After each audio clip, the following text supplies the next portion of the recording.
Nuovamente allineati dietro l'autostart, gli 11 concorrenti di 3 anni che partecipano a questa prima corsa. Andiamo a ripetere velocemente lo schieramento: Frankie Bright, Fender Bay, FBIB, Fernandel Mick, Flash Rouge, Fight Club. Seconda linea Freeloader Cheese, Frank Ban, Fredmar, Flicka Pal Ferm, Footloose Griff. Favori per Flash Rouge, rientrante Pietro Gubellini, numero 5 dello schieramento.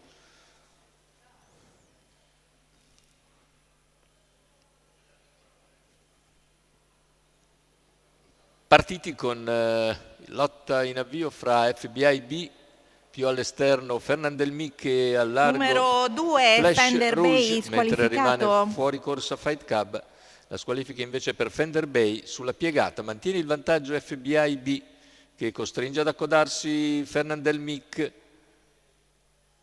Più indietro vediamo Flash Rouge che poi si ingamba e numero 8 viene all'esterno per andare a chiedere strada. Dopo 300 metri raggiunge e attacca FBIB per passare a condurre. Dopo 400 metri in 29,8, quindi leader. La favorita Flash Rouge. In seconda posizione rimane FBIB davanti a Fernandel Mick, poi Frankie Bright. Via via gli altri 600 che vanno via in 45,1 da 1,15 appena abbondante all'esterno. Cerca di farsi luce Fredmar. Fredmar è seguito nell'azione da Flicka Pal Ferm e quindi Footloose Griff.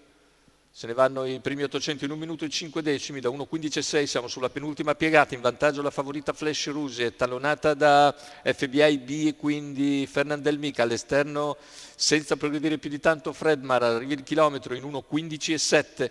Al largo anche Flicka Pal Ferm.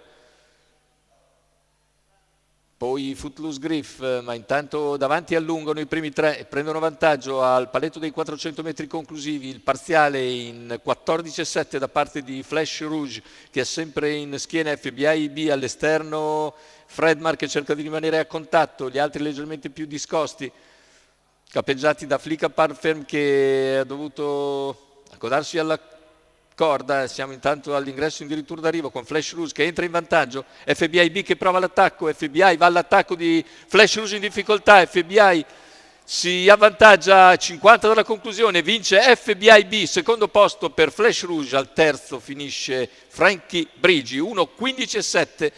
31,2 a chiudere. Ha pagato probabilmente lo scotto del rientro dei 5 mesi di assenza Flash Rouge. Nel finale è calata sensibilmente, ne ha approfittato FBIB che Riccardo Pestatini ha portato a un primo piano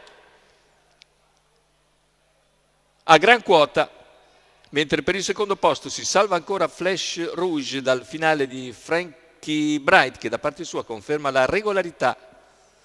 Il successo dunque per FBIB, Riccardo Pestatini in salchi e al training,